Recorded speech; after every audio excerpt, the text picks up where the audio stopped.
Entrou? Aí, olha aí, o Canuto, senhoras e senhores, estamos aqui, finalmente, aqui Saudações, meu irmão. conectados no Como é que você tá? bate-papo. E aí, Hugo, beleza, cara? Tudo ótimo. Tava aqui arrumando a luz, arrumando o cantinho aqui para ficar mais apresentável. Se eu abrir o Zoom, vocês vão ver a bagunça que tá. O bom aqui do Instagram é que ele dá esse foco no nosso rosto aqui, ó, pá, acabou, não tem mais para onde fugir. Então, olha aqui, olha para nossa cara aqui, fica atento aqui, porque não tem bagunça, não tem mais nada aqui, Não tem cenário, né? A gente não elimina tem o cenário. cenário. Então, perfeito, então perfeito. Hugo, é que assim, para quem não te conhece, quem é Hugo Canuto, né? Essa é a grande pergunta. Quem é você, Hugo Eu vou, Canuto? vou começar do começo, né? Eu sou artista visual, roteirista e pesquisador, né, de cultura, história, língua iorubá e afrodiaspórica.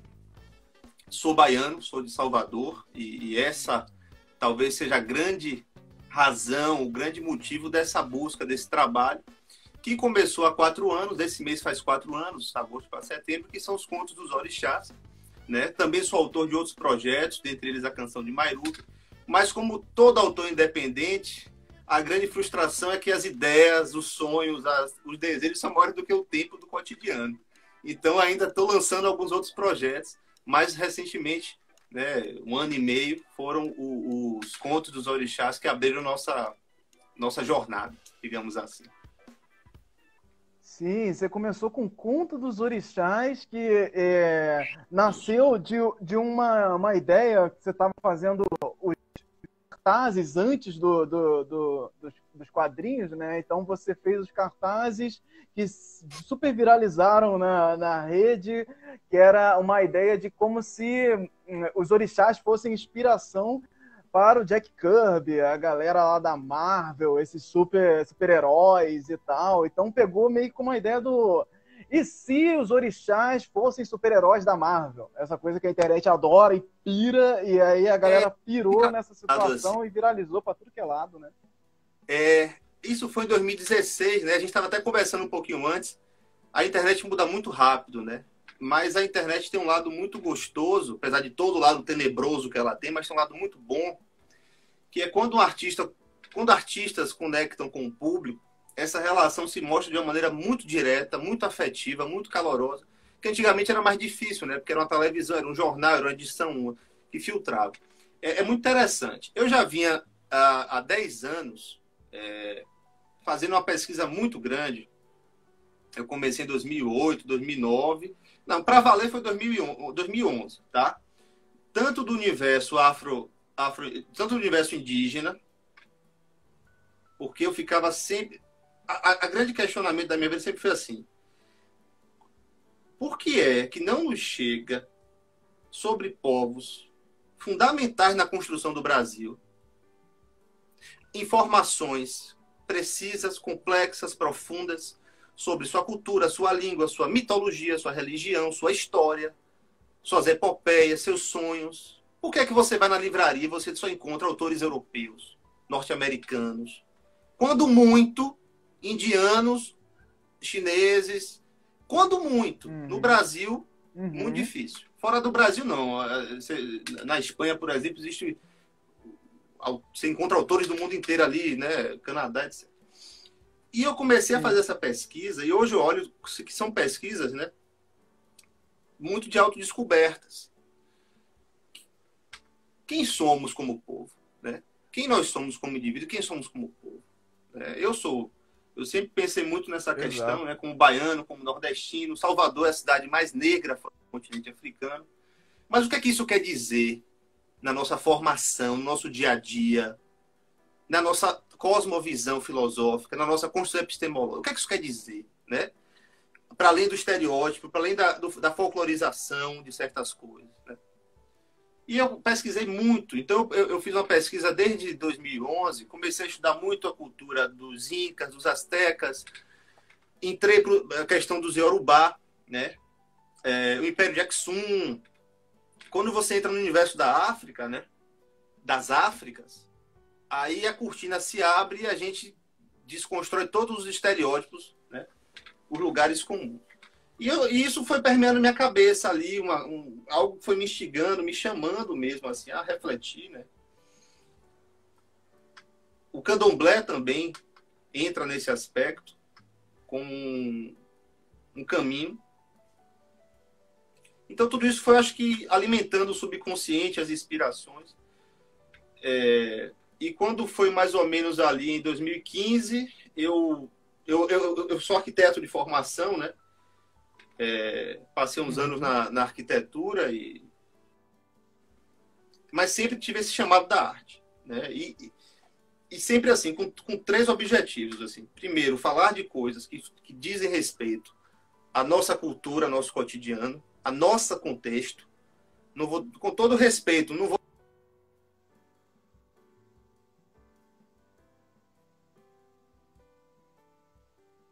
Eita, travou aqui. Tá ouvindo? Volta. Meu Agora celular. tô. Será que eu tenho que mexer aqui para não ficar tela preta? Eu não sei, acho que não. Não deveria, pelo menos. Ixi. Eu acho que é estranho isso, né? Tipo, Vou ficar atento. E aí, tá. Eu sempre quis, como artista, trabalhar temas ligados, de alguma maneira, à realidade da gente. Mesmo que a gente transcenda, enfim, como eu fiz com os orixás, eu sempre quis fazer algo que tivesse, de alguma maneira, contribuísse para engrandecer, para agradecer, para reverenciar esse lugar de onde eu nasci, que é Salvador. Essa cidade que se constrói a partir de uma resistência a um processo cultural, colonial, e que é a chave para entender muito do que é o Brasil de hoje, a história da gente como povo, as resistências, o racismo, a desigualdade, que ainda permeia as relações. E que, ao mesmo tempo, também fosse acessível, sabe, assim,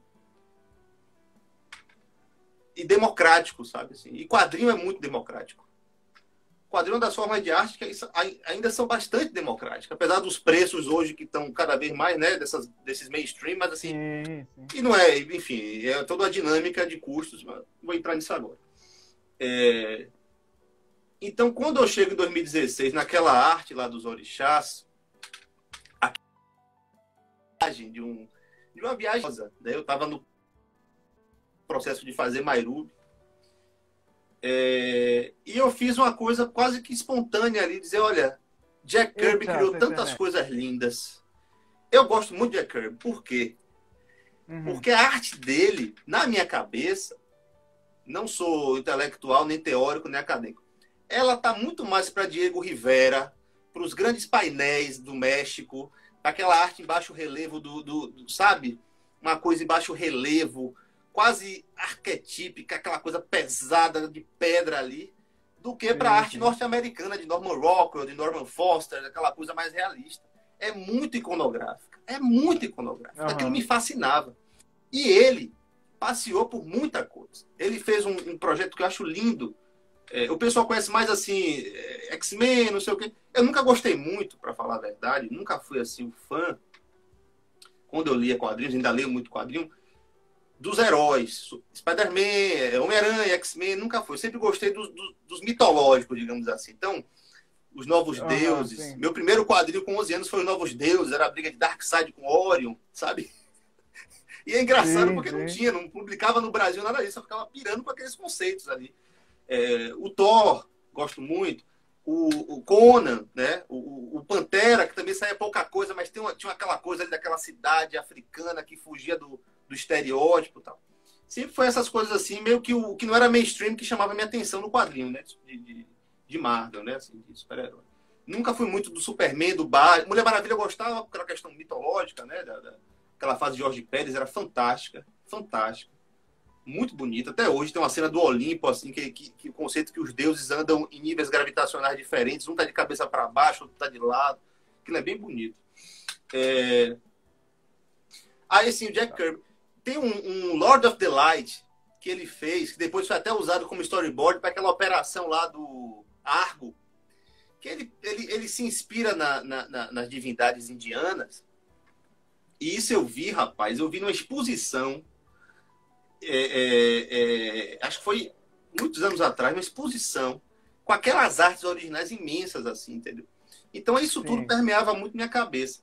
E tem um projeto que eu acho lindo, e que eu acho que esse, se eu posso dizer assim, inspirou depois os orixás, que é o Graphic India, que os indianos, já tem 20 anos, têm trabalhado os grandes conceitos históricos, mitológicos, espirituais, do Ramayana, do Mahabharata, né, dos Vedas, dentro da linguagem do quadrinho.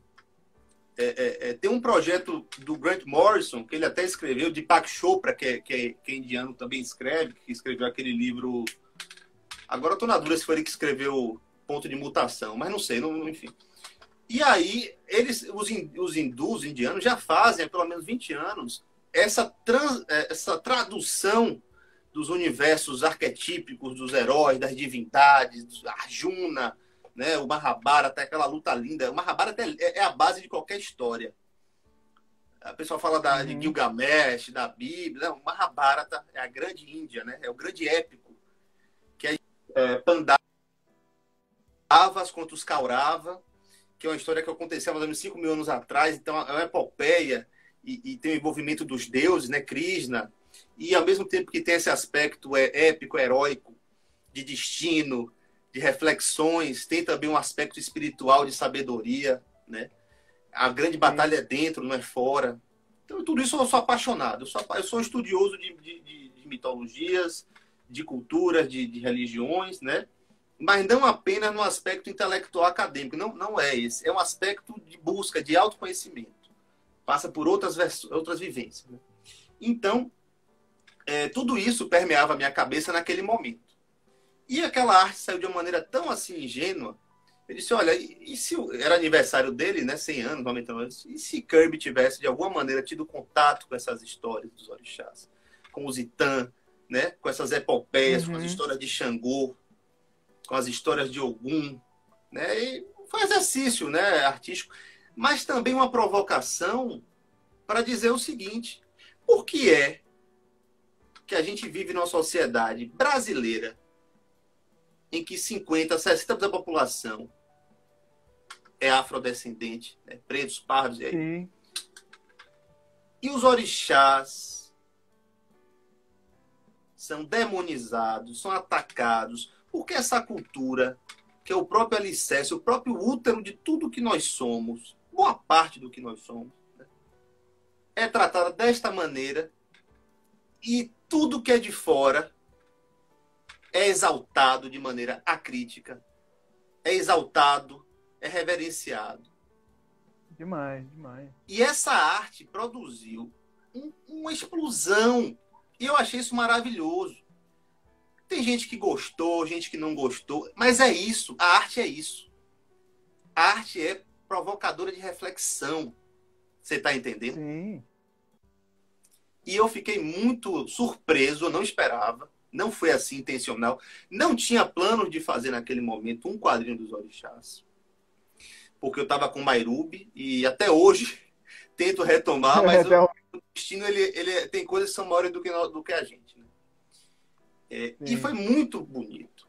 E aqui depois eu fiz outra, nessa mesma pegada de heróis inspirados em orixás, né? Seriam heróis inspirados em orixás, né? Que é o Xangô, de Mairi Xangô, né? Assim, trabalhando também essa questão de juntar duas coisas inconciliáveis. Fiz mais uma do Ogum, fiz uma da Iemanjá. Pronto. Ali parou os heróis inspirados em orixás. Mas aquilo gerou uma onda tão positiva. Eu recebi centenas. Eu ficava sem dormir recebendo mensagens de professores, de educadores, de sacerdotes, dizendo: isso é um quadrinho, isso precisa ser um quadrinho, isso precisa chegar nas crianças, isso precisa chegar nas escolas. E começava a contar o que estava acontecendo nas escolas. Eu já tinha uma noção clara, porque em 2014, quando eu era arquiteto, eu trabalhava num órgão público. E a gente foi chamado para dialogar com os povos de terreiro em um lugar chamado Pedra de Xangô, aqui em Salvador, que hoje já está se Uhum. tornando um parque preservado, tombado, né, com muita luta das comunidades dos povos de santo dessa região, né, a luta imensa. E eu tive a felicidade de ser designado para, de alguma maneira, acompanhar. Acho que o terreno era dessa repartição dessa empresa. E ali eu tive contato com a realidade muito triste, que é essa realidade do terror religioso se impondo, sem diálogo, tentando produzir um apagamento, né? Mas, ao mesmo tempo, uma força, uma beleza, uma resistência. Né? Então, acho que aquilo acendeu. Eu lembro que eu tenho até hoje, eu acho que talvez ali tivesse sido até o marco inicial, porque eu fiz uma arte, assim, as discussões rolando e de repente me veio uma ideia de sair um homem ali com um machado, né, ali, que era Xangô, né, mas saiu aquela ideia. Então Uhum. já vinha essa coisa, sabe? Nada surge do nada. Então tem todos Com esses certeza. anos, dentre outros caminhos também que fazem parte de minha jornada espiritual, que eu prefiro guardar para mim porque são outros caminhos, né? Eu gosto muito desse cuidado. Sim, Outros sim. chamamentos que vieram também junto com isso. Mais dentro do campo da arte, do trabalho, esses professores intelectuais, sacerdotes, esse jorrar, esse somatório de forças positivas foi tão grande, as conversas foram tão assim, vieram com questões que eu disse, olha, talvez com minha arte eu possa tentar construir uma ferramenta, um instrumento, um tijolo, para a gente tentar mudar um pouco essa equação perversa que Uhum. está se instalando. Né? Assim, mas sem a pretensão disso ser algo, como é que eu vou dizer assim, não tenho a ilusão de que, né, as coisas são mais complexas do que um quadrinho. Né? Mas eu acho que a arte, Pois é. ela tem uma capacidade de penetrar pelas frestas, de aos pouquinhos inspirar, colocar ideias, produzir Pois discussões é. ali que podem provocar um movimento. É que eu tava pensando, né? Porque essa questão da entrada nas escolas, né? E como os professores ficam ávidos, querendo, pô, isso precisa entrar, isso precisa estar nas escolas, porque a gente não tem entrada, né? Então a gente vai falar de cultura africana nas escolas, apesar de ter uma lei que, que autoriza e, na verdade, ela impõe que tenha ensino de cultura africana nas escolas, essa lei não pega, porque o nosso sistema ele é muito preconceituoso, ele é muito enraizado no cristianismo e tudo que vem além disso é jogado de lado. E mesmo tem uma lei, você não consegue. Então, através de um conto dos orixás, que você consegue trazer essa estética de super-herói, essa estética, talvez ela passe por baixo desses olhos atentos ali e consiga entrar de uma maneira que não ofenda, entre aspas, né, que ofendesse essas pessoas preconceituosas que estão mandando, né, no nosso sistema, né? É. Então, o professor vê isso, o professor que está querendo fazer essa introdução nas escolas, está querendo fazer a introdução nessa sua turma, nas suas aulas, e vê isso como uma peça de ouro, assim, meu Deus, eu preciso disso, que através disso eu consigo fazer com que a lei funcione, né? Porque basicamente é isso. E essa tentativa gigante de tentar fazer uma coisa pegar, de você naturalizar, falar de cultura africana na escola. E a gente teve essa semana aí uma mãe, pô, você tendo a filha tirada dela por uma iniciação na Umbanda, e você vê todo esse sistema bizarro que a gente está vivendo, né? E isso não é de agora, não é uma Tiraram coisa a que menina veio do numa Concó. crescente. Né? Não, cara, tipo assim, tiraram a menina do momento mais sagrado de iniciação de um Yaô. O cara de uma avó, quer dizer, é barbárie, entende? É barbárie. É, a manada, né, que eu coloco na história é isso, é essa barbárie que avança, que quer avançar, mas ela tem sua força, mas eu acho que há fundamentos muito mais poderosos no sentido filosófico, epistemológico, que podem Pois é. resistir, sabe, Anderson, assim, é Com terrível, é certeza, muito com terrível o que está certeza. acontecendo Ah, hoje. Eu recebo muito chamado para falar em escola, né, assim, eu não consigo, porque a gente sabe como artista que a gente precisa de uma dinâmica de estar ali no foco, uhum, mas eu sempre digo, olha, quem tem que estar é meu livro, não sou eu, é a obra que tem que estar, não é o autor, ela que tem que chegar até você. Então a gente manda bastante, a gente conseguiu já, cara, assim, muitas doações. A gente conseguiu desde o primeiro projeto, desde a primeira campanha, a gente conseguiu assim, subsidiar livro, doar livro. Não falo isso assim, tô sendo bonzinho. Não, é um projeto que tem uma visão também, que assim, não é a arte pela arte. Não é na uhum, livraria apenas ali. Tem que chegar nas pessoas, tem que chegar no professor. E aí a grande luta é essa, né? Assim, não é esperar sim. a secretaria de não sei da onde acordar. Minha luta é tentar chegar no professor, chegar no estudante.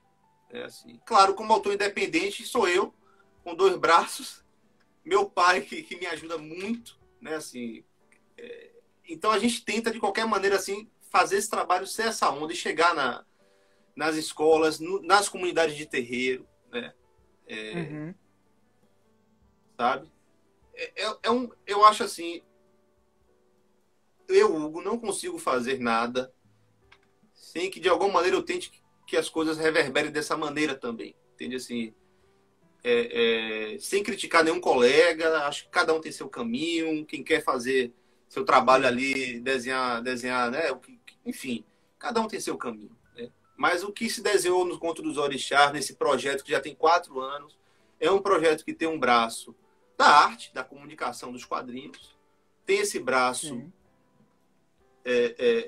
filosófico, espiritual e social, né?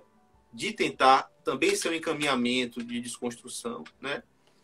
E tem também um aspecto que é de tentar trazer um recorte desse universo.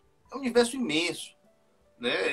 Hoje eu estava estudando, cara, esse livro aqui, e aí você falou da questão do ensino de cultura africana, indígena, afro-brasileira. Quer dizer, esse livro aqui é uma enciclopédia organizada por Toyin Falola, que é um intelectual nigeriano. Né? Isso era para estar em Opa, português. com Era para estar certeza. em Nossa, português, entendeu?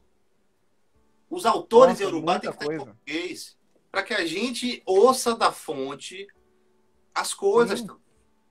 Né? Isso aqui fala de tudo, de agricultura, de religião, de ética, de comportamento, como a sociedade é. Então, é esse continente africano que eu tive a felicidade de nascer num lugar em que reverbera isso de uma maneira muito poderosa, né? Muito, muito sim. poderosa e que ainda eu acho que tem muito o que Cara, evoluir e e se afirmar. nós como Diga, um desculpe. braço, nada, nada. Nós como Brasil, um braço tão importante da diáspora, assim, era para ser base, era para estar lá, tipo, esses livros era para ter um sistema completo, já traduzindo tudo, para trazer isso para essa população de maioria negra que está, com o passar do tempo, as pessoas vão se entendendo e se colocando.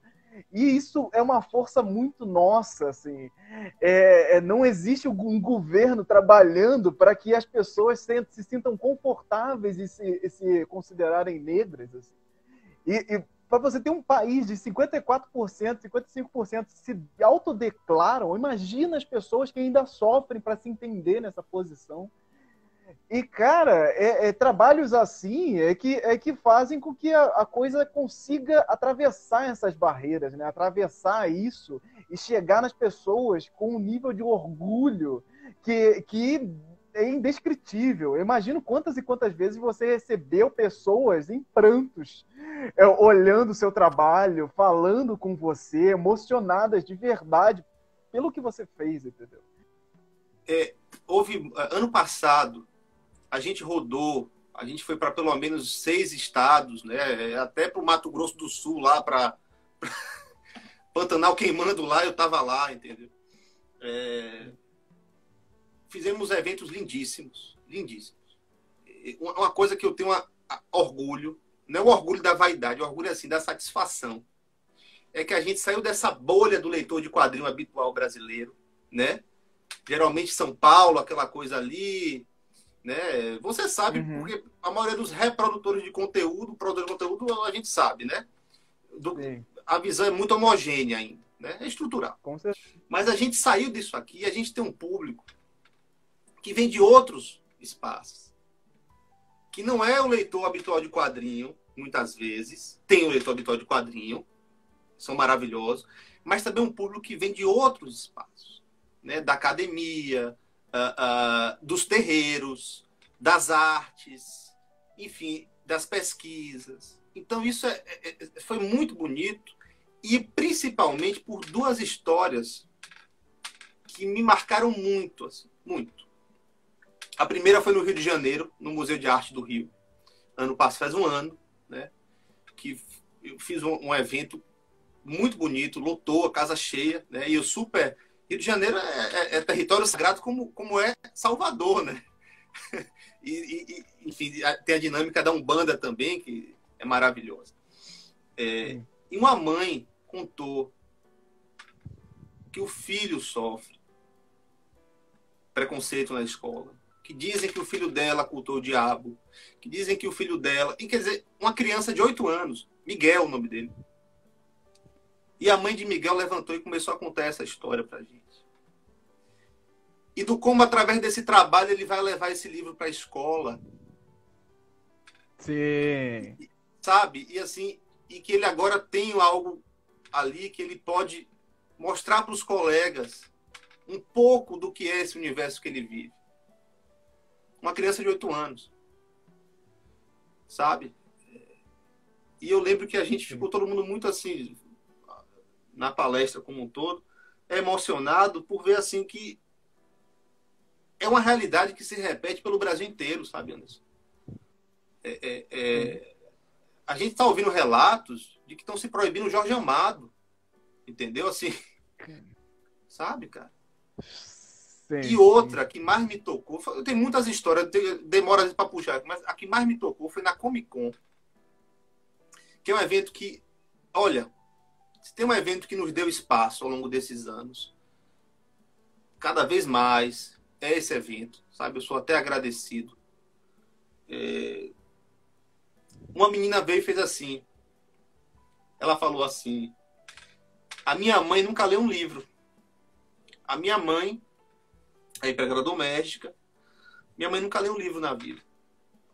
Quando ela viu o seu trabalho, ela disse: filha, se você vai para esse evento lá, você foi para o evento, compra para mim esse trabalho.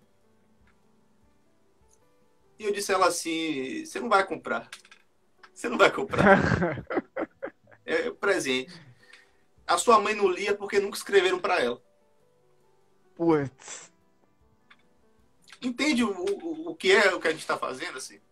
E não só sou eu, né? Não só sou eu, não sou o começo de nada. Você tem Alex Mi, PJ Pereira, tantas pessoas ao longo de tanto. Você tem na música.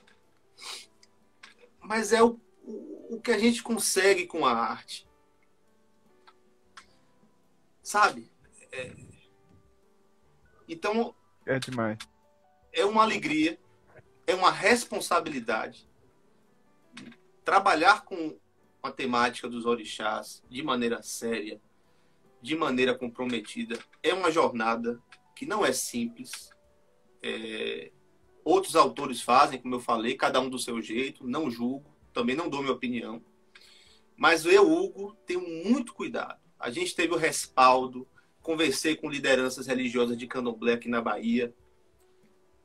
Tivemos lideranças que acompanharam o trabalho, mostrei antes de publicar o que a senhora acha, o que a senhora acha que eu tenho que mudar, eu vou mudar, não tem problema nenhum. Tive uma grande pessoa, um pai do meu coração, que é o Maú Adelson de Brito, que é sacerdote, professor de língua e cultura e tradição iorubá, que fiz aula com ele, né? Aprendi o mínimo desse universo, ainda tento estudar, que é uma língua muito sofisticada, muito complexa, muito bonita também. Sim. Os alomorfos, né? A mesma palavra tem sentido, a entonação muda e muda a palavra totalmente. Né? Então, foi uma soma de forças positivas. Né? Esse trabalho ele surge dessa maneira. Foram 2 anos e meio, né? Assim, cada coisinha da história, cada detalhe, sabe? Assim, foi pensado. Como é que Xangô se movimenta?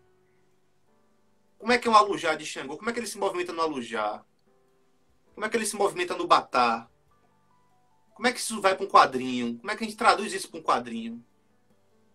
Como é que eu represento Oxum? O que é que eu não posso colocar? Cara, isso é brabo. Você entende o cuidado? O que é que eu não posso colocar? Então, tudo isso é um processo que tem maturação. Tem maturação. E muitas vezes, no meio da madrugada, eu no terreiro do Gantuá, fui ver uma festa das Aiabás, né? E de repente chegava em casa e vinha assim na minha cabeça uma ideia, a própria introdução da história, que não ia ter aquela introdução, que é... Deixa eu ver se eu pego aqui. Artista falar do próprio trabalho, acho meio cafona, mas eu vou falar um pouquinho aqui só para... Ah, você tá aqui pra isso, meu querido. Não Esse tem isso, não. aqui, cara, isso veio da minha cabeça.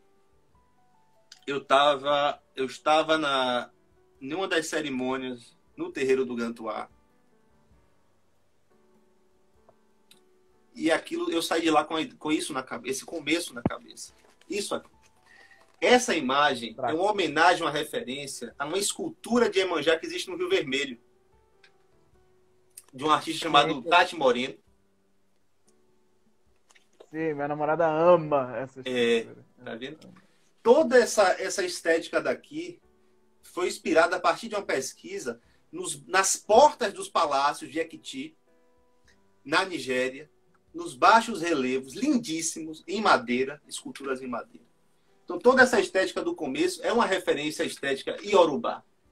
A estética iorubá, claramente, né? E a gente traz isso para que as pessoas entendam que existe uma arte, né? Uma arte milenar que está ali posta, né? Não é do nada que surge, né? Aqui a criação de Oxobô, o mito de fundação de Oxobô, a tal de Alarô, né? Então, foi uma entrega, sabe assim... É uma entrega, sabe? Pergunta aí que eu também, se deixar, eu falo muito. Ele tava todo tímido, você que não sabe, ele tava todo, oh meu Deus, o que é que eu vou falar nesse tempo? Eu não sei, lá, lelê, tá aí, todo livre, leve, solto, falando pra caramba. Então, ó, vamos seguir aqui, porque o Instagram é 1 hora, corta, daqui a pouco aí a gente já tá, não sei nem quanto tempo a gente já tá aqui, mas o tempo vai voando. Então, vamos seguindo aqui para falar qual é o caminho que o Conto dos Orixás está agora. Que você estava comentando um pouco antes aqui da gente entrar, que estão tomando outras iniciativas. Então, para onde que o Conto dos Orixás está neste momento aqui? Então, agora, a gente, desde ano passado, foi um ano de périplo, viajando, falando do projeto, lançando oficinas, né? Participei da Flica com meu amigo Marcelo de Salete. Eu fico até brincando que a gente tem que pedir música no Fantástico, porque já fizemos uns 4 eventos. E ele é direto. Meu Deus do céu, é uma inspiração, uma referência, né? Assim, de intelectual, de artista também, né? Muito bonito. Tá com ele sempre é muito bonito. Com Chico. Foi muito gostoso. Ano passado foi um momento assim de levar o trabalho, né? Mike Deodato, né? Que trabalha para Marvel. Tivemos com pessoas muito queridas, assim, né? E esse ano, momento de pandemia, né? Inclusive hoje, infelizmente, chegamos a 100 mil mortos dessa tragédia, desse genocídio, né? Tem que trazer isso de alguma maneira para cá para falar, porque não dá para esquecer, né? Mas o nosso caminho a partir de agora, desde março eu voltei ao projeto, pesquisando, estudando, lendo bastante, aprofundando em outros caminhos, né? E aí nós vamos continuar, esse mês nós vamos anunciar sobre a continuação, né? O próximo volume dos Contos dos Orixás. Opa! Né?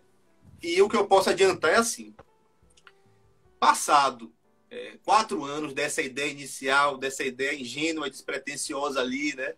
do Kirby com orixás, e depois todo o amadurecimento disso virar uma história realmente inspirada no Zitã, numa pesquisa profunda da cultura, com respeito à espiritualidade, às espiritualidades, né, Candomblé, Umbanda, né, de tentar criar um recorte desse universo. O que a gente vai fazer agora é maior. É maior. É uma história que eu tenho pensado em contar até em mais de um livro, né, assim, não sei ainda, para poder contar com a calma e com a maturidade que o tempo trouxe, né? Mas vai ser uma grande história. Vão ter as pessoas, é muito interessante, porque as pessoas perguntam: esse seu livro tem todos os orixás? Eu digo, é impossível caber, né? A tradição fala de 401. 401 é um simbolismo para infinitos, né? Exato. Pois é, né? Mas vão ter muito mais orixás, né? E personagens trazidos para esse universo. É pesquisa, né? Assim, cada detalhe, cores, cenários ali tem um contexto que tem que ser observado, né? Então leva tempo, né? Mas a gente já voltou a trabalhar, né? O objetivo é que, espero, dentro do possível, talvez próximo ano saia, né? Não quero dar datas ainda, porque é um tempo que não pertence a mim. Isso eu aprendi do primeiro livro, né? O primeiro livro a gente pensou em fazer um quadrinho de 40, 60 páginas no primeiro Catarse, e entregamos um livro de 120 páginas para os apoiadores depois de 2 anos, né? Então isso é um processo orgânico, né? De busca, de aprendizado, de inspirações, né? Mas vai ser maior, vai ser algo que vai ter mais de um volume e que vai trazer uma expansão e um aprofundamento. Tem uma sinopse, alguma coisa que você possa contar sobre esse trabalho? Que caminhos a gente está indo agora? O que a gente vai receber daí? Pelo menos um norte pra gente. Pronto, o que eu posso dizer assim, Xangô segue na frente. Xangô segue na frente dessa jornada, né? E ele que conduz essa jornada. Como ele conduziu a primeira, ele que conduz essa jornada, né? A história dele que conduz essa jornada. Eu acho que eu tenho aqui uns esboços. Olha, tem alguém. Deixa eu ver aqui. É isso aí. Aqui é exclusividade. A gente trabalha só assim, tratando exclusividade, jogando exclusividade na cara das pessoas aqui que estão seguindo a gente. Quem não segue aqui o Folclore BR, já aproveita aí para seguir também. Ou quem não conhece o trabalho do Hugo Canuto, já vai seguindo também, gente. Pelo amor de Deus, hein? Não esquece isso, não. Aqui não é bem um spoiler, porque já é uma prévia que saiu na última tiragem, né? Na terceira tiragem do livro, que é Oranian. Oranian foi um rei iorubá, né? Pai de Xangô, fundador de Oió. Iemanjá, né? E Airá. Então esses 3 vão estar na história, né? Vão estar nos próximos livros. O pessoal cobrou muito Airá e Iemanjá como personagem nos livros, né? Olha, sim, imagino. Deixa eu ver aqui se eu posso trazer mais alguma coisa. Você, vindo de Salvador, não fala de Iemanjá? Como assim? Nossa. Imagina essa cobrança aí. Ô, Anderson, e aquele 2 de fevereiro, hein, velho? Que a gente... Nossa! Vocês que não acompanham aí o Folclore BR pelos podcasts, a Hora Folk, tivemos uma sessão exclusiva lá, falando com o Hugo Canuto, falando pra gente sobre o 2 de fevereiro, dia de Iemanjá. Então busquem aí a Hora Folk aí no Spotify, no Deezer, para vocês ouvirem lá. O Hugo também participando do nosso podcast. Então eu estive lá, 2 de fevereiro, estava lá na terra do Hugo, lá do lado da casa dele. No dia de Iemanjá, viramos à noite, batendo altos papos. Foi, que dia mágico. Eu tenho altas imagens, altas fotos. Foi maravilhoso, meu Deus. Foi tão bom te encontrar. Você sabe assim, cara, eu sou meio metódico. Eu passo o ano, eu não sou de sair muito durante o ano, não. Eu sou até meio obcecado com trabalho, fico em casa, ainda mais agora, em casa, ali, criando. Agora, dezembro até fevereiro, 2 meses ali, eu relaxo. Aí vou pra vida, meus amigos. E 2 de fevereiro é maravilhoso. Claro, se descaracterizou com o tempo, já não é a festa que era antes. Mas ainda é mágico. E aquilo que a gente viveu no 1º de fevereiro, embora eu achei que tivesse um pouquinho cheio, porque foi um fim de semana. Geralmente dia de semana é mais tranquilo. mas você vê que é bonito. É uma expressão Sim. popular ali, espontânea, sabe assim? Não tem político desfilando, não tem. São as pessoas que estão ali, sabe? Eu amo aquilo ali. Maravilhoso, maravilhoso demais. E o que você tem mais para mostrar pra gente aí? Porque você estava Aqui, separando um ó, monte de esboço, um monte de coisa, falou, vou mostrar aqui exclusividade pro Folclore pois BR, eu é. quero ver. Esse esboço, eu estou fazendo alguns esboços, né? É uma das chamadas qualidades ou caminhos de Ogum, né? Sim.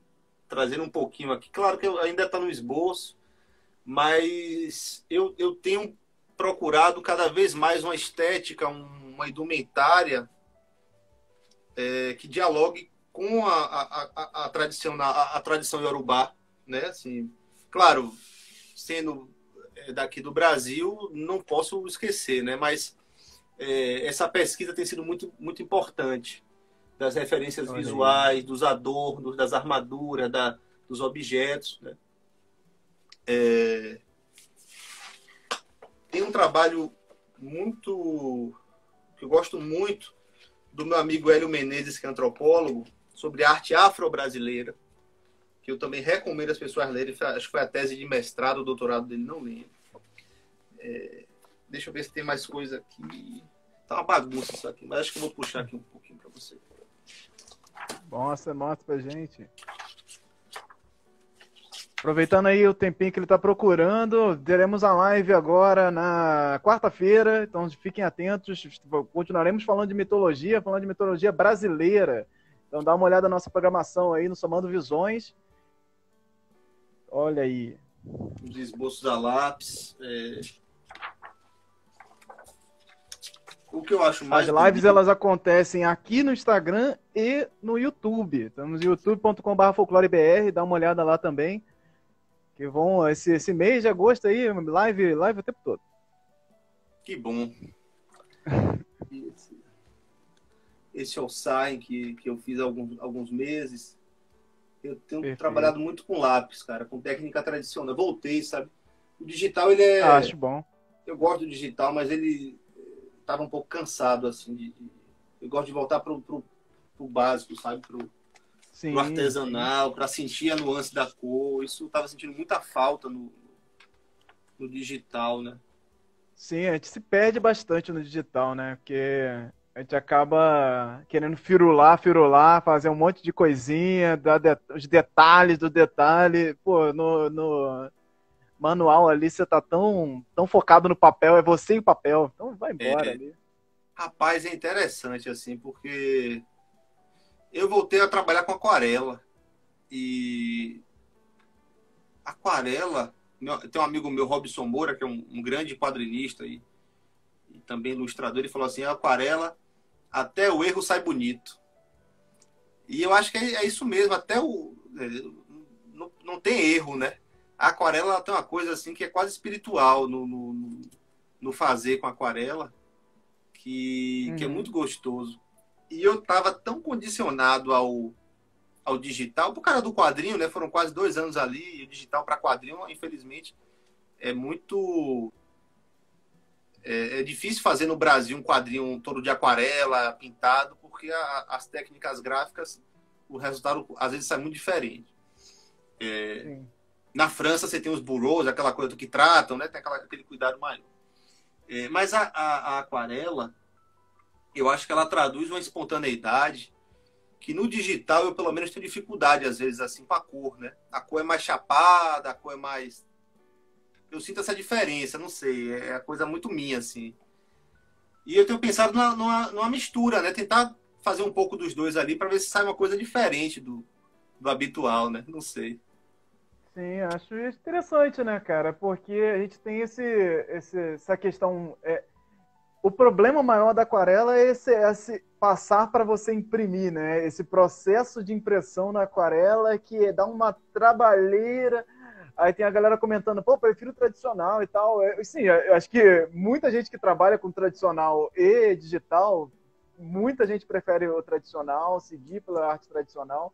Só que o trabalho que dá de tratamento é muito colossal, assim, é muito É difícil às vezes impressionante. pegar a trama do papel, aquela texturazinha num scanner legal. Pô, nossa, é uma trabalheira muito grande. É, rapaz, é impressionante. Nada, nunca sai igual. Outro dia eu escaneei e eu fiz num canson rugoso. Eu não sei se a luz do scanner bateu, ficou toda vermelha a arte. Não consegui escanear, ficou toda vermelha. Então, e assim, comprar scanner, não vou ficar comprando scanner para, né? Não tem como, né? Assim. Então, realmente é Sim. uma coisa que eu acho o problema da técnica tradicional é esse, né? Tem um amigo meu que é fotógrafo. Aí eu fui lá na casa dele, ele fotografou em alta resolução. Mesmo assim, quando você dá aquele tratamento no Photoshop, não fica 100%, né? Assim, Uhum. desculpa, aquele É. tesão da cor, né? Não fica igual, né? Sim, não, não tem jeito. Não tem jeito. Isso aí é muito do você tá vendo ali. Você vai. Não adianta, seus olhos vão chegar uma coisa e o digital vai enxergar outra. E não adianta. É, Esse é o caminho, né? A pintura tem isso, né? Você está enxergando ela ao vivo, ou através de lentes, você está vendo isso de outra maneira. Não tem jeito. A perspectiva conta muito nesse é. caso. E para trazer isso, traduzir isso para o digital é muito difícil. Então, a gente vai seguindo dessa tentativa, né? De fazer um meio do caminho ali que cria um equilíbriozinho que a produção precisa sair também, né? Tipo, dá para É. fazer uma obra de arte por edição também, né? Que aí Não, a gente fica eternamente produzindo, esquece a vida e tudo cara, em mais. quadrinho dá um trabalho, assim, eu fico pensando, rapaz, às vezes você faz uma. Eu fazia muito, tem uma fase que eu fazia umas cidades na parede, assim e tal. Era o... Quando eu juntava assim, o tempo que eu fazia aquele painel ali, né? 5 dias, Uhum. são três páginas de um quadrinho, sabe? O quadrinho dá muito trabalho. As pessoas não têm noção, velho. E o Não pessoal tem, né? reclama. A gente fez um quadrinho de 120 páginas, que a história é curta. Aí eles, pô, 90 páginas. Você quer.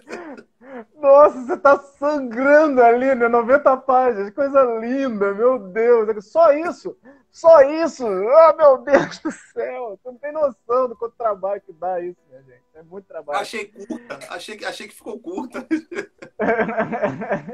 Mas vamos continuar aqui. Eu quero saber dessa tal canção de Mairubi que você Ah, falou e maravilha. que vai chegar aí. E é uma novidade também. É uma novidade antiga, né? É uma coisa que já está trabalhando desde junto com o Conto dos Orixás e agora está ganhando um caminho aí. Como é que é? O Cara, que é a canção de Mairu? eu tenho alguma coisa. Deixa eu ver se eu tenho aqui.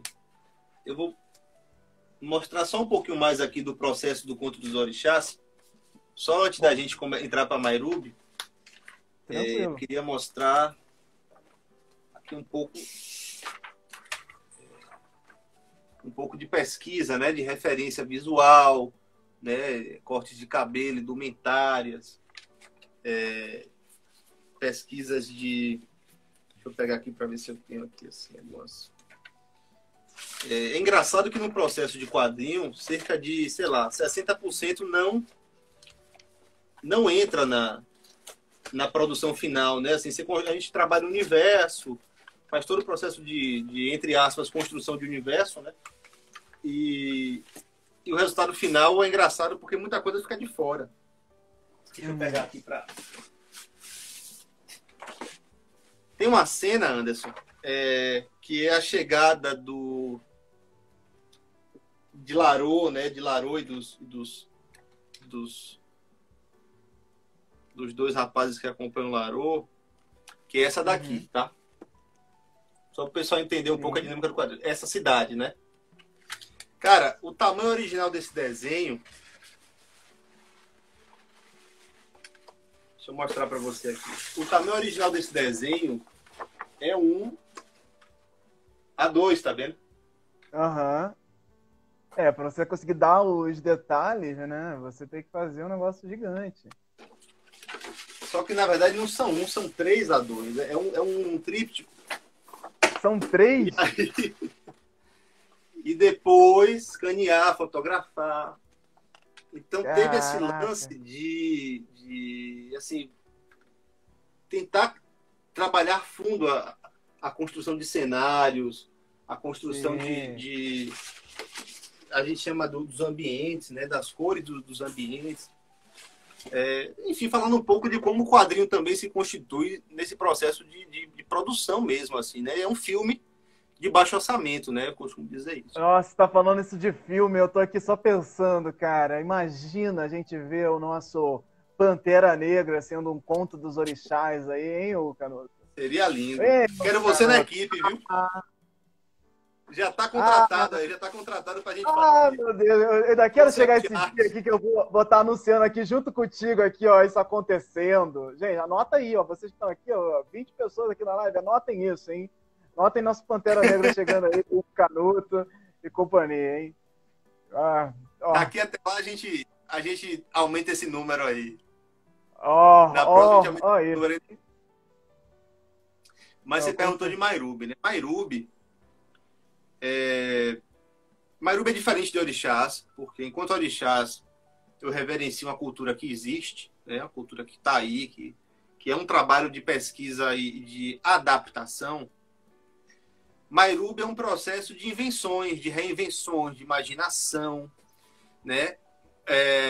Tem um espírito da história que eu tento pesquisar, que eu fiz uma pesquisa profunda a partir de várias civilizações da América Latina, né? Dos Incas, Aztecas, Yorubá, mas tem uma liberdade, né? Assim, Mayrubi a ideia de um universo ficcional, mas que em vez da gente ter os referenciais de uma Europa medieval, né? Escandinávia, aquela coisa que a gente já conhece, a gente trazer as referências estéticas, históricas, míticas do continente. Né? Quem fez um trabalho lindo assim nesse mesmo gênero é meu amigo e nosso amigo Ian Fraser, né? Araruama, que é maravilhoso, né? Maravilhoso. É um universo que eu já tenho desde 2011, eu comecei a esboçar. Mayrubi tem um papel muito importante na minha vida, porque me ajudou muito a deixar a arquitetura e abraçar a arte. Esse foi um momento da minha vida que eu realmente, por não estar aqui, mas foi um momento assim de condução, sabe? Assim, de olha, o que é que eu quero? Porque as histórias vão entrando na cabeça e vão ficando e vão chamando, e aquilo vai dando assim uma angústia, né? De botar para fora, de contar histórias, de trazer histórias, e as imagens vão chegando na cabeça. E tem muito isso, assim. O meu processo é muito intuitivo, assim, sabe? As coisas vêm muito intuitivas, assim. E Mayrubi tem um caminho que eu era para lançar esse ano, na verdade. Eu já tô com uma história já pronta, assim, o argumento todo pronto. Já temos conceito de personagem ali já estabelecido, né? E o desafio é tentar levar os dois, né? O Conto dos Orixás, que é uma obra grande, que tem um tempo ali de amadurecimento, levar Mayrubi. Mas o que eu estou aprendendo cada dia mais, e isso vindo de uma pessoa ansiosa, a dar tempo ao tempo também, assim, das coisas amadurecerem, sabe? Eu estava lendo agora um livro chamado Story, do Robert McKee. Eu acho que ele está aqui. Cadê ele? Aqui. Cara, eu tenho ele aqui também em algum lugar. Eu recomendo a todo mundo que quer escrever. E foi, assim, transformador, porque a literatura, a escrita, ela vem num ritmo contra o tempo, né? Quanto mais você leva, você evolui, você melhora, você consegue aperfeiçoar, né? E eu ainda me considero muito um desenhista, um ilustrador, né? Artista visual, que escreve do que um escritor. Assim, uma coisa que levou a outra, né? Assim, contar minhas próprias histórias me levou a escrever, né? Assim, a gostar de escrever, a aprender a escrever.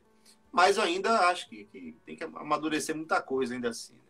Mas Mayrubi é isso. Eu acho também que é parte de um movimento até maior de 10 anos para cá, de autores, né? Como meu amigo Ian, como vários... Você, seu trabalho lindíssimo, lindíssimo, né? Do folclore R. Você falando nessa questão de como você é mais ilustrador do que escritor, sou eu. Parte da minha falta de trabalho é pensar nisso. É ficar assim, pô, eu não sou escritor, por que eu vou escrever? Que eu não sei escrever. Então, é complicado isso, né? Porque você vê várias obras incríveis e vai lendo várias pessoas incríveis e fala, pô, beleza, eu não vou escrever porque esse cara aqui é muito mais absurdo. E aí meio que essa síndrome do impostor, né? Que É, bate forte também. Então, assim, mas só que às vezes as coisas se combinam tanto, essa questão da arte e as ideias, que às vezes essa questão do o texto e as artes, elas trabalham muito em unicidade, né? Então, eu vejo muito isso com os orixás mesmo. Então, assim, o que eu queria saber nessa questão dessa inspiração que você está pegando aí, como você vai trabalhar essa questão dos cuidados com esse respeito, né? Porque agora que você está partindo por uma área mais aberta, né? Não é porque você está partindo de uma área inventada e aberta que você não vai respeitar essas culturas e tentar entender como isso se encaixa dentro do seu trabalho. Então, como é que sim, você vai pegar essa inspiração e trabalhar isso de forma respeitosa também, que não é botar sim, de maneira aleatória e sair sim. encaixando tudo? No caso de Mairubi, eu tento, assim, fez parte de uma leitura, de uma base, de um aprofundamento ali de estudo, mas eu tento também me distanciar, até porque, como com orixás eu já trabalho na cultura que existe, com Mairubi eu quis Uhum. fazer o contrário, quer dizer, a partir daquilo ali, tentar me inspirar para construir, mas não tem uma relação tão direta, entendeu? Assim, o universo de Mairubi não tem uma relação tão direta com as culturas indígenas, africanas, assim, quanto orixás tem com a cultura iorubá, por exemplo. É mais Uhum. diluído, é mais diluído a coisa ali, né? Justamente tendo esse cuidado, porque quando você coloca, por exemplo, isso até foi uma conversa até com o Andrioli, que eu achei muito legal, ele falou isso para mim, isso eu concordo com ele muito, ele falou assim, olha, se você coloca assim, uma nação tal, né, sei lá, uma nação, vou dar um exemplo aqui, a nação Pataxó, você coloca a história de um herói ali que tem uma nação Pataxó, quer dizer, você tem que fazer de uma maneira que seja crível. Você não vai inventar sobre eles, né, com o nome que existe. Né? Quer dizer, então acho que Uhum. tem que ter cuidado. Cria um nome, cria outro nome, né? Assim, não vai por esse caminho, né? Sim. Eu acho que é mais sábio quando a gente está criando no sentido assim de ir a partir do zero, não ir por esse caminho, para não desrespeitar culturas que são muito sólidas, muito antigas, né? Então, Mairuba tem esse Sim. caminho assim, é mais livre. Eu queria muito lançar esse ano, muito. Cara, assim, foi uma coisa até que eu fiquei um pouco assim, é, contrariado comigo mesmo, né? Assim, mas nosso dia dura 16 horas, né? E Exato, também dura, não dá para sair se atropelando também, né? precisa se atropelando. Mas eu acho assim, a gente está num momento do Brasil, né, assim, fazendo de uma maneira muito superficial uma análise, eu acho que tem uma coisa muito bonita que está surgindo. Você vê as nações indígenas, os movimentos identitários, tomando uma configuração muito forte de afirmação cultural, estética, ética, epistemológica. Uhum. A gente está vendo um momento muito ruim do ponto de vista político. Né?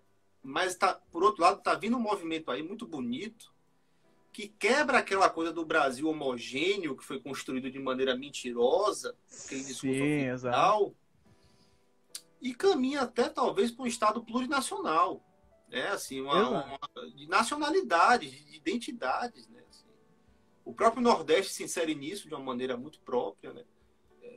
Uhum. Não sei o que é que vai ser, mas assim, do ponto de vista artístico, tá conectado de alguma maneira com isso também é importante, porque eu acho que isso nos permite dialogar também com o tempo que a gente vive, né? Assim, não dá para ser artista anacrônico, por mais que a gente às vezes trabalha com civilizações ou histórias às vezes muito antigas, né? Toda a história fala do hoje, né? De alguma maneira, fala do agora, do Sim, momento do agora. Sim, você se comunica também com essa questão do agora, né? O seu trabalho, ele, de certa forma, ele se comunica com o que você está sentindo nesse momento, pelo que você está passando. Não tem como desvincular uma coisa da outra, né? Não tem como você fazer uma coisa que seja completamente fora das suas ideias, fora dos seus princípios. Então, você está trabalhando agora pensando em mitologias, em deuses novos, em personagens que vão cultuar. Você não pode fazer isso de uma maneira estereotipada. Você não pode pegar e tratar esses personagens de uma forma que você não acredita que eles fariam, de tratamento de deuses. Ou vou fazer aqui um mata-mata de deuses. Vou fazer os deuses que são sagrados e caírem na porrada até o fim. É muito o que eu tenho problema com o Thor, por exemplo, lá na Marvel, que ele foi para um lado completamente assim. De certa forma, até desrespeitosa, porque mesmo que essa mitologia, essas culturas, elas não sejam culturas, vamos dizer assim, mitologias vigentes e tal, não quer dizer que você não tem que respeitar. É a mesma questão com o Egito.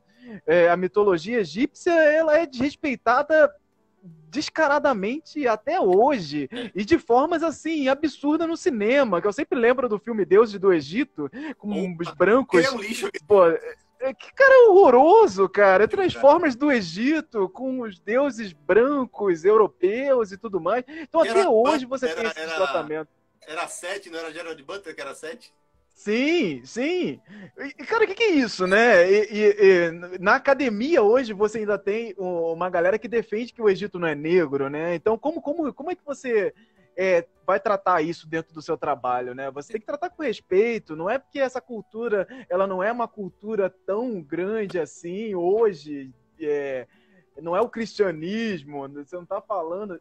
Mas não importa, você tem que respeitar, você continua. Eu ainda acho que, por exemplo, você tirar as múmias do lugar, isso é um desrespeito, e você tem que ter um cuidado para fazer isso. Você tem que ter um cuidado, não é que tem um valor histórico, você tem que ter um cuidado para fazer aquilo, respeitando aquelas entidades antigas que estão ali, mesmo que você não acredite, não importa, sabe? O respeito, ele está além disso. O respeito, o respeito aos antigos, eles estão além disso. Então é importante você estar... Pedir licença para fazer uma escavação arqueológica, né? Exato, uma cultura que... Você falou de Egito, cara, tem esse livro aqui, essas coisas tinham que chegar no Brasil, cara. Ele faz toda uma pesquisa visual reconstituindo como era o Egito na época, acho que de Ramsés. Olha que coisa linda, velho. O cuidado que o cara teve, né? Assim, de trazer os cenários. Olha para isso aqui. Os templos, né? Sim, sim. Não lembro que período, porque tem vários Egito Ptolomaico, são muitas histórias, né, cara? Você pensar que, pô, você tem um lugar que tem mais de 10 mil anos de história. O que é isso, cara? O que é isso? É muita, muita coisa registrada. Como é que você desrespeita um negócio desse, sabe? Eu fico, nossa, desgraçado da cabeça pensando na galera que tá pegando só pra fazer mata-mata de deuses, assim. Velho, não é isso, sério. Tem jogos que fazem isso, né? Muita gente que faz isso. Acho que o que mais tem é gente que faz mata-mata de deuses, né? Inventa seu universo próprio só para poder fazer um mata-mata de deuses. E aí você acaba desrespeitando tudo, sabe? Porque dentro desse universo nada faz sentido. É um universo justamente só para você exercer uma série de preconceitos, às vezes, sabe? Então você, com o Conto dos Orixás, a gente já imagina que Canção de Mairuba, mesmo sendo inventado uma coisa inspirada em várias mitologias, eu não espero menos desse respeito, desse culto, desse respeito aos ritos e aos deuses e às questões desse mundo. Eu espero que você siga nesse caminho também, é o meu mínimo também que eu vou respeitar. Uma coisa, por exemplo, que eu amadureci muito em Mairubi é que nos primeiros esboços, por exemplo, alguns símbolos de tribos, de povos, né? Eram muito parecidos com símbolos que existiam. Eu disse, não, eu vou criar símbolos próprios. Porque isso pode, por mais que você fale assim, os astecas não existem mais, aquele império, não, mas aquela simbologia ali ainda tem. Então isso é amadurecimento, né? Assim, de ter esse cuidado, né? Olha, é interessante. Os quadrinhos... Eu descobri, não sei qual é eu não gosto de definir meu trabalho, né? Inclusive, eu acho interessante que, assim, pela dinâmica do Brasil e pela dinâmica do que é quadrinho no Brasil, que praticamente as pessoas conhecem o super-herói Maurício de Sim, Souza, Orixás ficou muito com essa coisa associada ao super-herói. Tem porque a minha sim, influência básica de quadrinho, de leitura, os movimentos. Mas o que se fala muito hoje o termo seria, né? Inspirações míticas, né? Ou epopeias míticas, ou ficções míticas, né? Isso aí foi até num site indiano que eu descobri. Esse termo de ficções míticas, né? A partir aham, do mito, você criar obras de ficção ali, né? Mas no caso dos orixás, não é simples mitologia, como a grega, como a nórdica tem um Asatru, então a gente tem que respeitar também esse aspecto. Ah, como a grega, né? Se bem que a Grécia também tem o sim, renascimento helênico, aí que eu li um dia desse, não sei muito bem o que é, mas que seria um resgate da religião tradicional. Então, ou seja, sim, sim. o Sempre aspecto tem, sempre tem. sagrado continua existindo e ignorar Uhum. isso, eu acho um problema. Não, não tem Aí como vira um ignorar. mata-mata, entendeu? Vira um mata-mata. O aspecto Sim, sagrado, entendeu?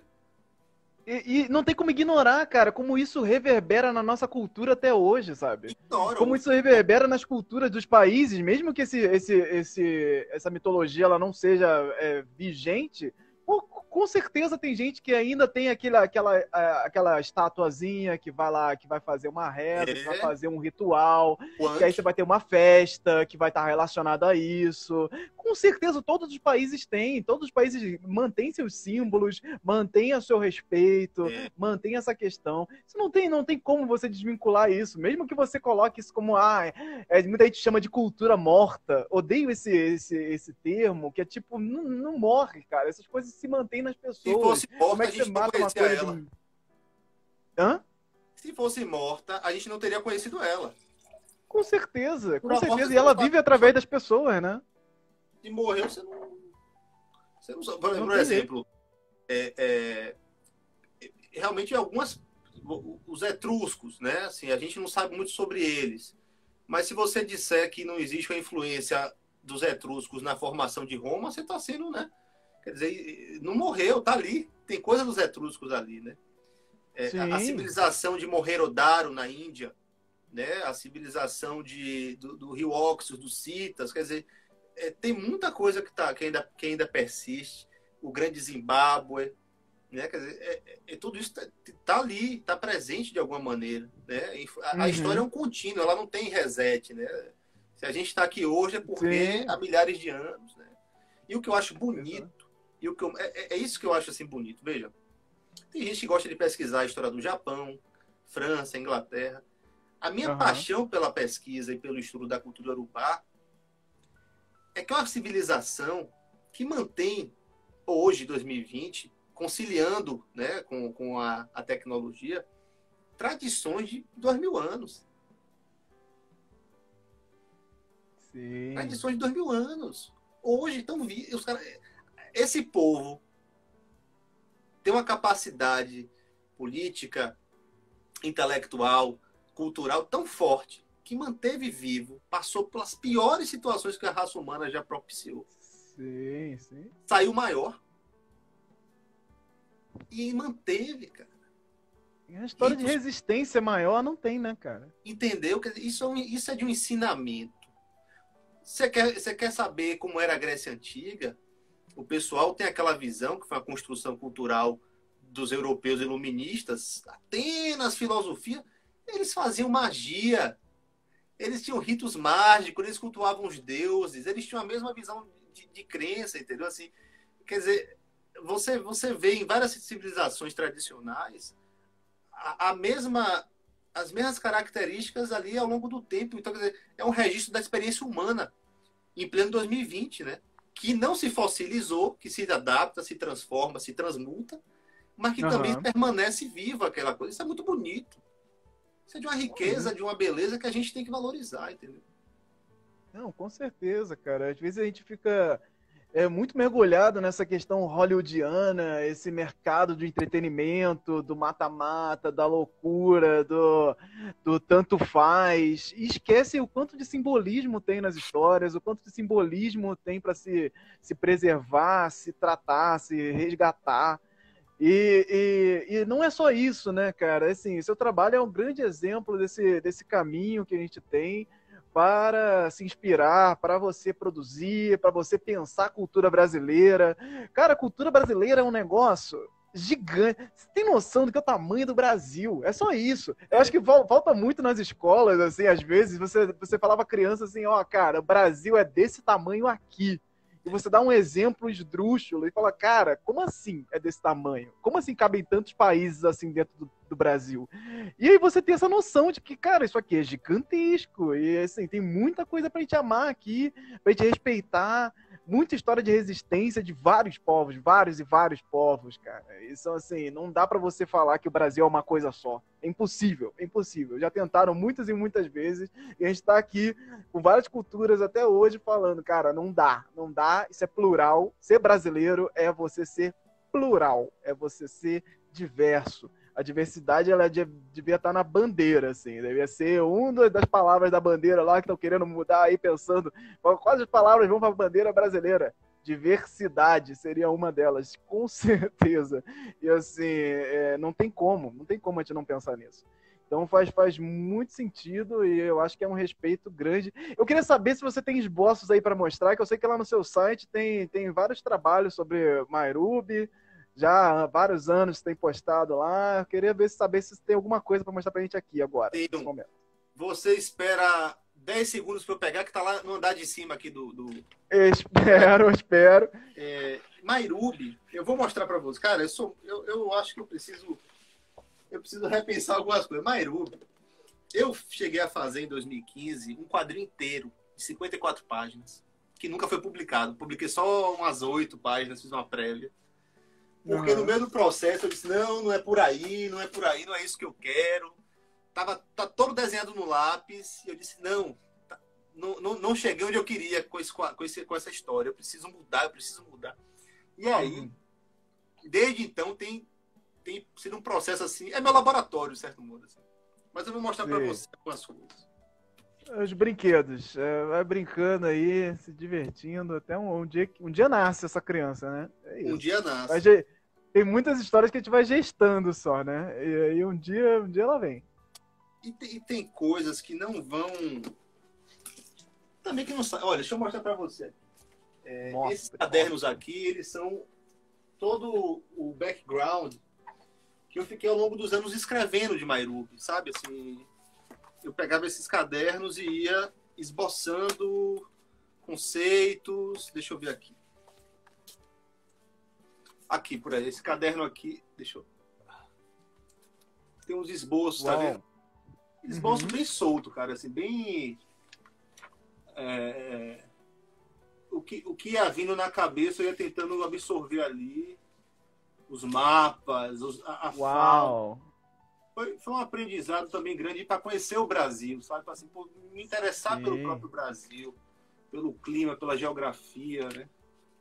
Cara, que maravilhoso. Já tem um artbook pronto aí já. Pois é.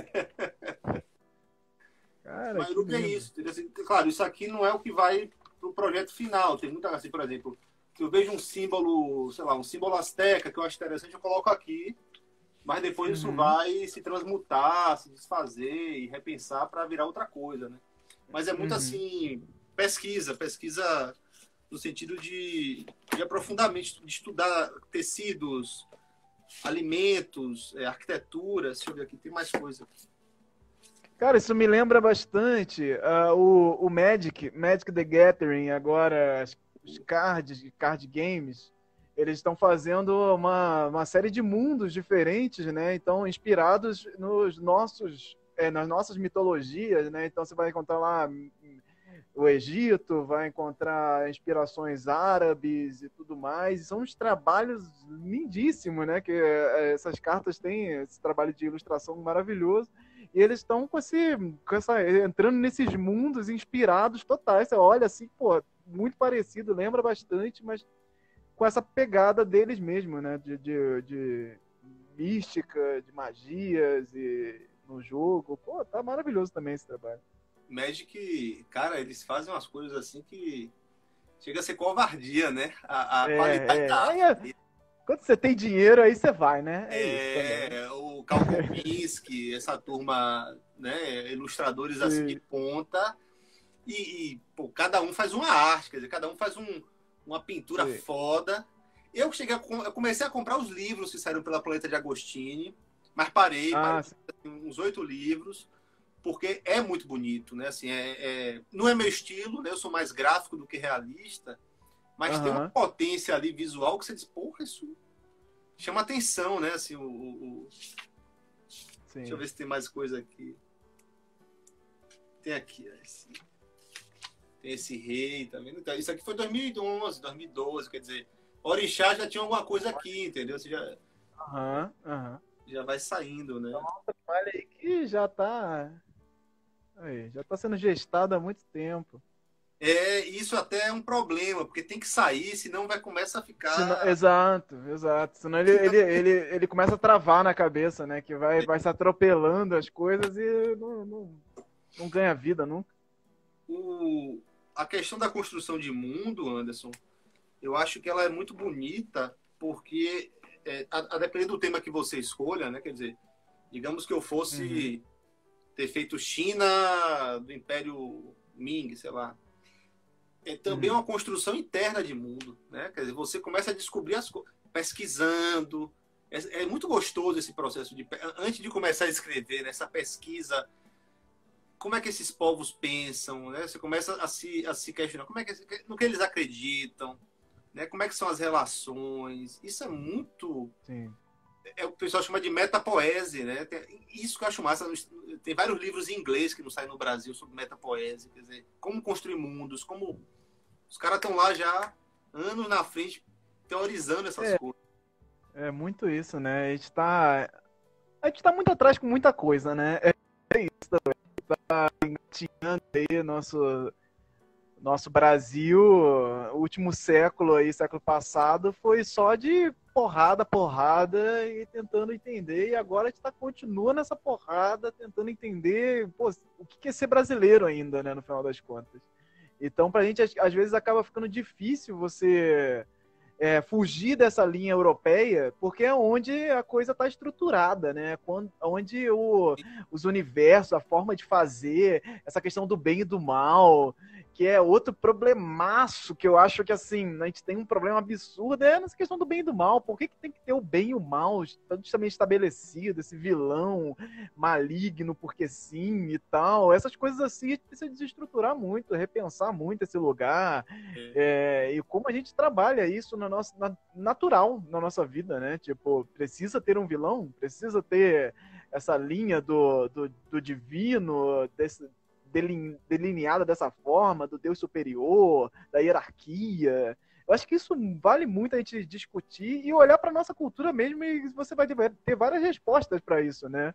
Essa própria questão dos orixás, você já tem uma, né? A questão dos povos indígenas, os povos originários têm várias mitologias diferentes e várias formas de contar histórias diferentes, com forma de contar o tempo diferente até, sabe? A gente fica estabelecido no nosso calendário, na nossa forma de pensar, as 12 horas e tudo mais, 24 horas, como é que faz.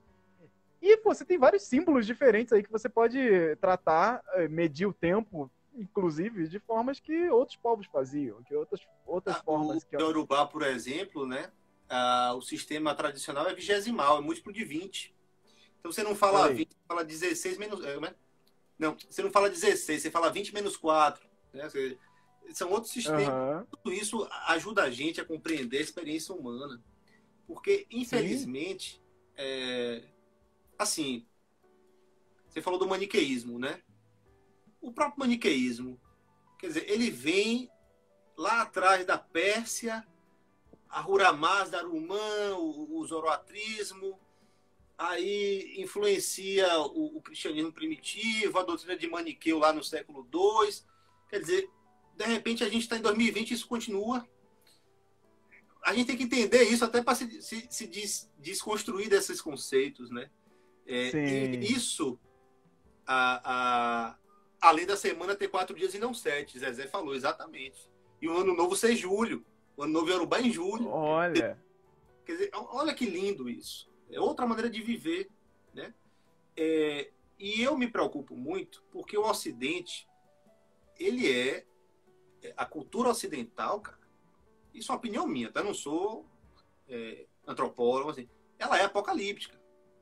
Ela tá o tempo inteiro, me parece assim, fetichizando com a destruição, né? Não é à toa que a gente tem milhares de ogivas nucleares, quer dizer, isso resulta numa sociedade adoecida, né? E o que eu acho mais... Meu amigo Sullivan, um beijo para você, artista que eu admiro muito, ator que eu admiro muito, meu amigo querido.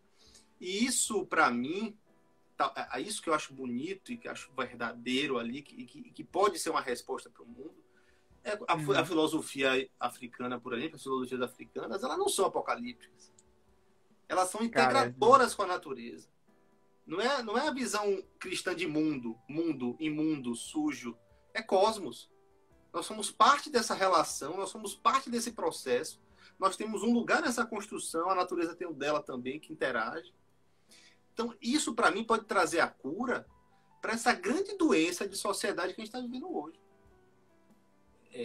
E esse processo pode trazer uma cura psicológica, restaurativa. Né? E eu digo sempre, às vezes as pessoas assim, perguntam para mim assim, qual é a sua definição dos orixás? Qual é a sua definição dos orixás?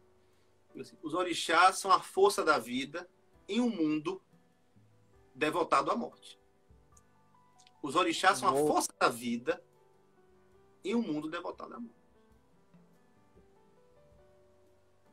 Tem outras definições, milhares, melhores do que eu, pessoas mais sábias e mais...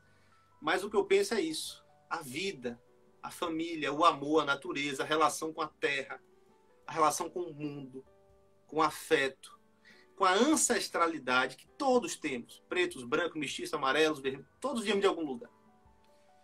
E isso se contrapõe a um processo de indivíduo, e isso eu aprendi muito com meu pai Adelso, que é um homem muito sábio, que nos aliena. O indivíduo como algo sozinho nos aliena. Entende? Então, se você estudar a filosofia urubá, existe um conceito lindíssimo chamado Omoluabi, que é o conceito da honra, da dignidade, da retidão de caráter. Por quê? Para que sua comunidade prospere junto com você. E eu tento trazer isso. Um pouco do que eu aprendi, do que eu vivi, do que eu conheço. Muito pouco perto desse oceano. Que é assim, quando eu penso no meu trabalho, não é Hugo. É alguém que, de alguma maneira, conseguiu levar adiante e promover a história de uma cidade, de um povo, do qual nasci, me relaciono. Então, eu penso muito assim, eu acho que a gente tem que tentar resgatar esse tipo de filosofia para lidar com o mundo. Porque se você pensa só como indivíduo, você adoece, cara. Você adoece porque você não tem força para lidar com isso. Sozinho, entende? Cara, que maravilhoso. Assim, acho que a melhor forma da gente encerrar esse papo é agora. Foi esse aí, foi assim, fechamos aqui com chave de ouro essa live aqui maravilhosa, esse bate-papo com o Hugo Canuto. Hugo, eu quero saber como é que as pessoas te encontram, onde é o melhor lugar para entrar em contato. Quantos orixás eu consigo comprar? Quantos orixás? Onde é que eu encontro? Como é que faz? Já está esgotado em tudo que é lugar? O que eu faço? A gente tem o Instagram, né? O Canuto Arte. Tem o nosso site, que é a nossa loja online. E tem a Amazon. Né? Temos algumas lojas físicas parceiras. Algumas estão fechadas por questão da pandemia, mas basicamente é nosso site, a Amazon, e pode procurar por lá, enfim, adquirir o livro, né? Onde a gente tem conseguido driblar esse momento e chegar até o público com esses canais, né? E eu acho que depois de hoje eu vou fazer mais umas lives. Se você me convidar, eu venho. Tô junto aí. Eu gostei muito, cara, muito mesmo, assim. Foi muito gostoso. E, ó, pra quem não sabe, eu já tô convidando, o Hugo é meu amigo, eu já tô convidando o Hugo, ó, há muito tempo para participar de Hora Folk, para participar com a gente no YouTube, para bater papo. Ele, mas não tem, não dá tempo, agora não posso. Chegou aqui todo tímido, e agora? Como é que é live? Como é que é isso? E agora já tá aí, ó, todo. Gente, assim, muitíssimo obrigado, Hugo. Obrigado, Muitíssimo Rafa. obrigado a todos vocês que estão aí, que nos assistiram, as duas partes aí desse bate-papo. Quem não pegou a primeira parte, pode ir lá no GTV, que ela já está salva e vai chegar lá para todo mundo. Eu vou tentar postar as duas partes unidas no YouTube também. Então, gente, muitíssimo obrigado. O Somando Visões, ele continua. Isso aqui faz parte de um evento, agosto especial, Folclore BR Somando Visões 2020. Esse é o 4º ano do evento. E nós estamos com live lá no youtube.com/folclorebr e aqui no Instagram agora também. Essa aqui foi a nossa primeira live com o queridíssimo Hugo Canuto aqui, mostrando seus trabalhos, falando aqui com a gente. Então, assim, gente, muito obrigado a todos, muito obrigado, Hugo. E vamos voltar, hein? Vou convidar o Hugo todo mês agora, vai ser um negócio doido. A gente tentar fazer esse bate-papo aqui. Então... se alguém quiser me seguir também, @Alvaz, procura WVAS aí, tem meu link em algum lugar aqui nesse Folclore BR também. O também. trabalho é lindo, o seu trabalho, eu amo o seu trabalho, amo tudo que você faz. Eu lembro a gente em 2018 no FIC conversando, os dois ainda começando ali, quer dizer, é muito bonito ver amigos assim, na caminhada, né? Eu tenho muito amigo... Gente que eu conhecia assim ao longo do tempo e a gente vai vendo crescendo, né? Os meninos, Rafael e Jefferson também. Muita gente assim né? Meu amigo Marcelo Fontana, tantos artistas que nos últimos anos vão florescendo, vão falando, vão mostrando o que tem dentro, né? Isso é muito poderoso, cara. Sim, isso aqui é bom demais, cara. É bom demais trabalhar com isso. E eu espero que eu consiga dar outros passinhos esse ano também. Então a gente vai conversar, vamos ter outras novidades aí. Então, com certeza teremos mais Hugo Canuto em breve e por aqui. E vamos conversar mais e mais ainda durante esse 2020. 2021 e vamos seguindo, gente. Muito obrigado a todos. Voltamos aí com live agora na quarta-feira, então já fiquem atentos. Vou divulgar isso, começar a divulgar isso pelo Instagram, pelas redes sociais também.